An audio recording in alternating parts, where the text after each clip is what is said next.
अस्सलाम वालेकुम दोस्तों, अॼो की वीडियो असां ख़ासि करे डायबिटिक पेशेंट जेके आहिनि उन्हनि खे असां डेडिकेट कयूं था। अमूमन हुन में हिकिड़ी शिकायत वग़ैरह कंदा आहिनि त असां मिठाण वग़ैरह जॾहिं बि स्टॉप कंदा आहियूं त असांखे मथे में सूरु पवंदो आहे या असां मिठाण बंदि नथा करे सघूं छो त असांखे इहो भवंदो आहे त असांजे मथे में सूरु वग़ैरह पवंदो आहे। आख़िर इन वजूहात छा आहिनि?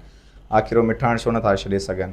हालांकि इन त काफ़ी वजूहात आहिनि। सभिनि खां पहिरियां जेका मिठाण शुगर हूंदी आहे उहा असांजे ब्रेन में जेको रिवार्ड ऐं प्लेजर वारो सेंटर आहे उनखे अफेक्ट कंदी आहे ऐं जॾहिं तव्हां उहा मिठाण बंदि कंदा तव्हांजे ब्रेन खे उहा मिठाण न मिलंदी आहे त असांजे जिस्म में ॿ हार्मोन्स हूंदा आहिनि, डोपामाइन ऐं सेरोटोनिन। सभिनी खां पहिरियां त उन जी प्रोडक्शन वग़ैरह बंदि थींदी आहे। जेको डोपामाइन हूंदी आहे उहो असांजो प्लेजर हार्मोन हूंदो आहे, माना असांखे ख़ुशी वग़ैरह ॾियारींदो आहे। जेको सेरोटोनिन हार्मोन हूंदो आहे उहो असांजी मूड खे रेगुलेट कंदो आहे, असांजी बुख खे, असांजी निंड खे ऐं पेन मॉड्यूलेशन वग़ैरह। ऐं जॾहिं तव्हां मिठाण वग़ैरह बंदि कंदा त तव्हांजा मूड बि पहिरीं ॻाल्हि ऑफ रहंदो आहे, तव्हांजी स्लीप वग़ैरह डिस्टर्ब रहंदी आहे, प्लस में तव्हांखे हेडेक्स वग़ैरह लाइ बि इहो ट्रिगर आहे, तव्हांखे हेडेक्स वग़ैरह बि पवंदा आहिनि। सेम ई रीज़न्स आहे जेके काफ़ी सिगरेट वग़ैरह पीअंदा आहिनि उन में बि सेम शइ आहे। सिगरेट में निकोटीन हूंदी आहे, उहो बि तव्हांजे प्लेजर ऐं हुनखे रिवार्ड सेंटर खे अफेक्ट कंदो आहे, उहो बि डोपामाइन रिलीज़ कराईंदो आहे। जॾहिं उहे बि सिगरेट बंदि कंदा आहिनि सेम वे हुन में डोपामाइन ऐं सेरोटोनिन रिलीज़ थियणु घटिजी ईंदा आहिनि ऐं तव्हांखे हेडेक वग़ैरह पवंदा आहिनि। ऐं चांहि जे जेके मवाला हूंदा आहिनि उन सां सेम ई प्रोसीजर हूंदो आहे।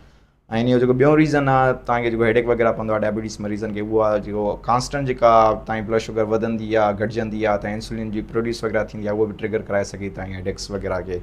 अमूमन माण्हुनि खे 2 खां 3 हफ़्ता वग़ैरह लॻंदा आहिनि अगरि को मिठाण वग़ैरह बंदि कराए सघे थो, जेसि ताईं तव्हांजो बॉडी ऐं तव्हांजो ब्रेन इक्विलिब्रियम में अची वेंदो त इहे सिम्टम्स वग़ैरह सबसाइड करे ईंदा आहिनि। Thank U.